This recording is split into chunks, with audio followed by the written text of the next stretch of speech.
Hello everyone and welcome back. In this video, I'm going to talk to you about a report that finds that children with mental health diagnoses are often incarcerated instead of getting treatment.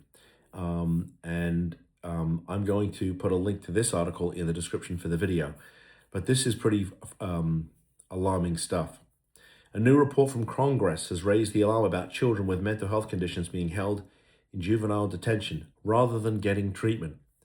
Prolonged incarceration of children due to mental health care shortages is based on a survey sent to administrators of public juvenile detention facilities around the country. About half of those responded to the survey reported that at some point children were incarcerated that could have been released to off-site mental health care.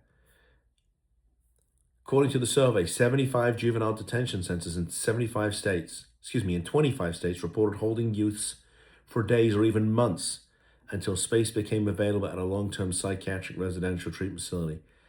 Wow, how shocking and disturbing is that? It's really disturbing. And as I mentioned, I have done in the past. I used to be a prosecutor. I also did some defense work. And back in the 90s, we didn't have some of the diversionary courts that we do now, right? Mental health court, drug court, mental court for adults. And I think that you'll find that the resources for juveniles was even more restricted. This is a problem, right? And I know that it's been reported in the news that our federal government apparently is going to put a bunch of money into behavioral health. I hope that some of it is directed towards taking care of juveniles. One of our intake specialists, Brittany, worked in the juvenile system for many years, and I mean, she can tell you some of the horrible things that she saw. But the bottom line is that if you have a juvenile with a behavioral health issue and you don't take care of it, you don't treat it and get them the help they need, you know what happens? As adults, they get worse and they end up in prison. And then we lose the opportunity to save somebody and make them a productive member of society. And I think that is an absolute, I use the word shame, but I think the word disgrace is probably more appropriate, right? We should be taking care of these kids. So anyway, that's my 2 cents. I'll put a link to the article in the description for this video.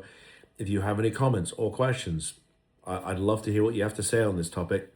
As long as it's done respectfully, I'm okay, even if you want to disagree with me.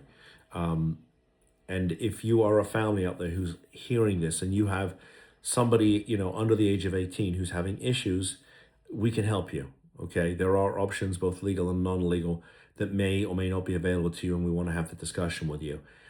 If you like this content, please give me a thumbs up. It helps. And if you want more of this content that we're putting out every day, please subscribe to the channel.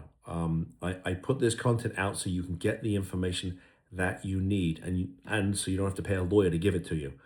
So I appreciate you tuning in. Thank you for doing that. See you in the next video. Bye-bye.